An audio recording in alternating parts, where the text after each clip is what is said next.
Once upon a time, two armies facing each other across a valley. On one side, the Philistines, a powerful and intimidating group, and on the other, the Israelites. Now, these weren't just two groups of people having a disagreement. There was a real tension, a standoff. The soldiers on both sides were getting ready for battle, but something unusual was happening. From the Philistine side, a massive, imposing figure would stride out. His name was Goliath. And when I say massive, I mean huge. He wore heavy bronze armor, carried a spear like a tree trunk, and his shield-bearer walked in front of him. He wasn't just big, he was terrifying. Every day, Goliath would come out and shout insults and challenges to the Israelite army. He'd say, "Send out your best warrior. If he beats me, we'll be your servants. If I beat him, you'll be ours."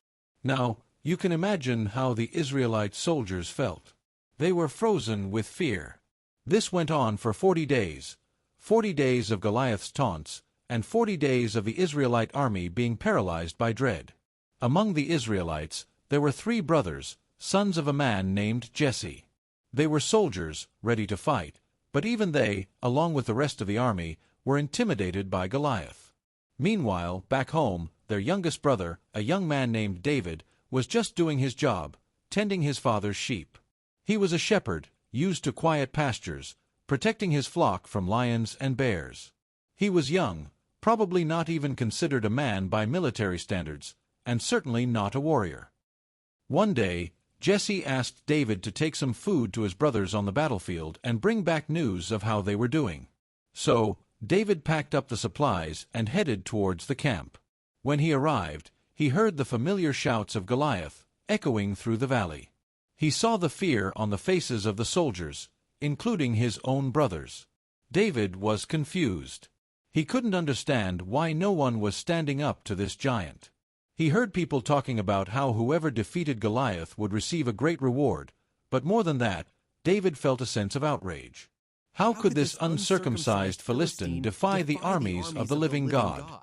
His older brother, Eliab, wasn't happy to see him. He probably thought David was just being nosy or trying to avoid his duties. But David persisted, asking, "What's going on? Why isn't anyone doing anything?" His questions eventually reached King Saul. King Saul, the leader of the Israelites, was desperate. He was a tall man himself, but even he felt dwarfed by Goliath. When he heard that a young man wanted to fight the giant, he probably thought it was a joke, or that David was crazy. But David was serious. He told Saul, "Don't worry, your servant will go and fight this Philistine. I've killed lions and bears while protecting my sheep. This uncircumcised Philistine will be like one of them, because he has defied the armies of the living God." Saul, seeing David's unwavering conviction, finally agreed, saying, "Go, and may the Lord be with you." He tried to put his own armor on David, but it was far too big and heavy for the young shepherd. David wasn't used to it, and he knew it would just slow him down. So, he took it off. Instead, David went down to a nearby stream and carefully picked out 5 smooth stones. He put them in his shepherd's pouch, grabbed his trusty slingshot, and started walking towards Goliath. The entire valley goes quiet. You've got thousands of soldiers holding their breath. And in the middle of this dusty, open space, you see Goliath, this towering wall of muscle and armor, and walking toward him is David. No armor, no sword, just a shepherd's staff, a sling, and a pouch with 5 stones. When Goliath finally noticed David, he was insulted. He looked at this ruddy-faced, good-looking boy and probably laughed. He bellowed out, "Am I a dog that you come at me with sticks?" Am I a dog that you come at He me with that cursed thing? David by his gods and shouted, "Come here, and I'll feed you to the birds." Now, most people would have turned around and ran the other way. But David didn't flinch. He looked that giant right in the eye and shouted back something incredible. He said, "You come against me with sword and spear and javelin, but I come against you in the name of the Lord Almighty, the God of the armies of Israel, whom you have defied." David wasn't arrogant. He was just absolutely sure that God was bigger than any giant. He told Goliath, "Today the Lord will deliver you into my hands, and the whole world will know that there is a God in Israel." All those gathered here will know that it is not by sword or spear that the Lord saves, for the battle is the Lord's. As Goliath moved closer to attack, David didn't wait. He ran toward the battle line to meet him. Reaching into his bag, he took out one of those smooth stones. He loaded it into his sling and swung it around. Whoosh! Snap! The stone flew through the air with incredible speed and precision. It struck Goliath right on the forehead. The giant stopped cold. His eyes rolled back. And then, crash! This massive warrior fell face first to the ground. The valley was silent for a heartbeat. The Philistines couldn't believe it.